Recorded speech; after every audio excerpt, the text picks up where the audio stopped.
Welcome to another episode of Alicia's Delicious Dishes, where Alicia brings us recipes from around the world. Granted, some of them look like the afterbirth of a blobfish that's been through a blender, but the kids absolutely love her cooking. Let's see what we've got for you this week. Firstly, she made some Easter egg waffles, even though this video is from like 2 weeks ago, so she's like a month early. Then for dinners, they've got the usual crap and a wrap, which for some reason, after she's wrapped it up and packed it, she's unpacked it all, mould the food some more, so she could take a picture of it. I'm sure the kids appreciate the food being handled so much. Nothing like a side serve in a listeria with your butty. Then the famous snackety board with one of her specialities, that's celery, covered in peanut butter and purple M&Ms. Sounds like the combination of food someone would think of after having like a 6-day bender. Are you sure you've quit the White Claw, Lushy? Then for dinner that night, it was El Salvador night. I don't know what that is, but it looks like she's grilled up an armadillo. Not sure I fancy that, to be honest. And then she made these tamales, which for some reason she's covered them in sauce. This is what they're supposed to look like. So you steam them, wrapped in a corn husk or banana leaves. But it looks like Alicia thinks you're supposed to eat the corn husk and she's covered it in sauce. What the fuck is she thinking? Why would she think you're supposed to eat the corn husk? What a fucking divvy. Then she made a Salvadorian dessert. Looks like she fucked that up and all because it looks bland as fuck.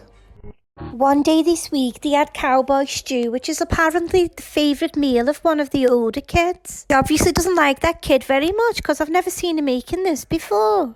And she was looking at a recipe the whole time she was making it, so that poor kid's not one of her favourites. Basically, you just shove a load of canned mush into a crock pot with some beef and onion.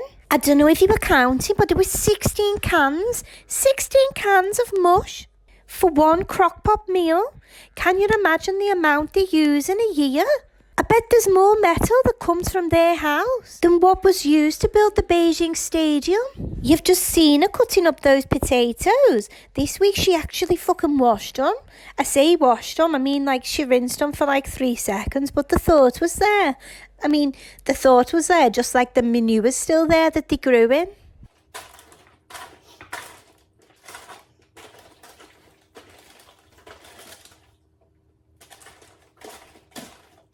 I left this in because the sound was knocking me sick, and if I've got to hear it, you've got to hear it too. Tell me, she doesn't look and sound like a witch stirring up the innards of her enemy. Oh, look at it. It looks like they've drained the septic tank and she's just captured the sludge from the bottom. Fucking minging. I've had cowboy stew before and it didn't look anything like that. It was actually nice, but I don't think I'll be having it again. I think she's put me off for life. Oh, that's it, Alicia. Cover it with cheese. That's an amazing idea. Then it doesn't look like toxic waste. That's it. Spread it all around. Gotta hide it all. Oh, yeah, it looks a lot better now. Fucking mint idea. All right, cheese melted. Looks awesome. Well, I wouldn't say it looks awesome. It looks a little bit better than it did before, but I still wouldn't feed it to me enemy's dog. Here's a sneak peek of some of the things she's bought for next week's menu. So you can all have a guess what she's making. She bought 12 cows worth of meat and 72 jars of pasta sauce. So your guess is as good as mine. Thank you so much for watching this episode of Alicia's Delicious Dishes. I hope you enjoyed it. If you did, please don't forget to like and subscribe, and I hope to see you next time for more delicious meal inspiration.